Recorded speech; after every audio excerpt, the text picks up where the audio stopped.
अब हम टॉपिक करते हैं interest on capital. Interest on capital क्या है? पार्टनर ने कैपिटल इंट्रोड्यूस करी है तो वो इंटरेस्ट चार्ज करेगा, वो तभी चार्ज करेगा, मतलब हम फर्म तभी इंटरेस्ट देगी जब डीड में होगा।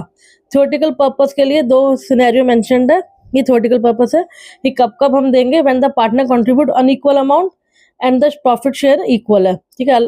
और दूसरा सिनेरियो जब capital contribution is same but the profit sharing is unequal, तो मतलब एक पार्टनर सफरर होगा, जो सफर करेगा हम उसको इंटरेस्ट ऑन कैपिटल देंगे।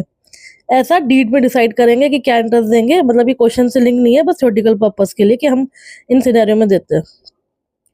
तो हम ओपनिंग कैपिटल निकालते हैं, क्वेश्चन में ओपनिंग कैपिटल दे रखे तो बहुत ही अच्छी बात है, नहीं तो हम इंटरेस्ट जो चार्ज करते हैं वो ओपनिंग कैपिटल से शुरू करते हैं। तो क्लोजिंग कैपिटल दे रखी है तो हम ओपनिंग कैपिटल निकालेंगे किस फॉर्मूले से? Closing capital equals to opening capital plus additional capital introduce minus drawing और प्लस प्रॉफिट, या फिर माइनस लॉस, जो भी रहेगा क्वेश्चन में।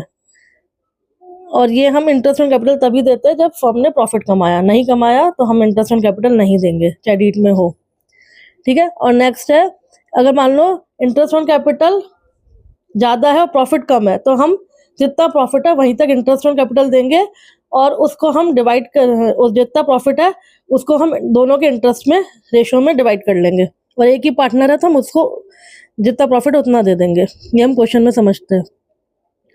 पहले नॉर्मल क्वेश्चन करते हैं। 2 पार्टनर है, दोनों की ओपनिंग कैपिटल ये है, 1 जुलाई को दोनों ने एडिशनल इंट्रोड्यूस किया, फिर विड्रॉ किया 1 अक्टूबर तक। इन क्वेश्चन में हम कैसे करते हैं, जितनी कैपिटल जितने टाइम तक रही, बेसिकली हम दूसरा इवेंट तक वहाँ तक लेते हैं। ओपनिंग कैपिटल से शुरू करते हैं, वो हम लेंगे 3 महीने की, क्योंकि दूसरा इवेंट हुआ जुलाई में, उसके बाद कैपिटल चेंज होगी, तो ये 3 महीने का वो 8% से। दूसरा इंट्रोड्यूस हुआ 50,000, तो 2,50,000 8 महीने, और ये थर्ड इवेंट हुआ अक्टूबर में, तो जुलाई अगस्त सितंबर 3 महीने तक ये कैपिटल रही। फिर विड्रॉ के बाद -30,000 कर लिया, 2,20,000 रह गई, और फिर ईयर एंड तक 6 महीने रही। तो हम दोनों केसेस में ऐसे capital interest on capital find करेंगे। नेक्स्ट क्वेश्चन है कि अगर डीड में कुछ नहीं है तो नो इंटरेस्ट, अगर लॉस है तो नो इंटरेस्ट।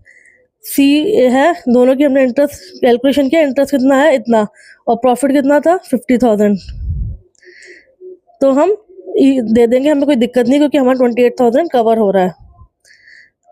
अब 4th केस में थोड़ी दिक्कत है, जब प्रॉफिट कम है 14,000, तब ये जो प्रॉफिट अर्न है ये हम दोनों के इंटरेस्ट में रेशो में डिवाइड कर देंगे। बेसिकली हम 3:4 में डिवाइड करके इतना इंटरेस्ट देंगे, 6,000 और 8,000।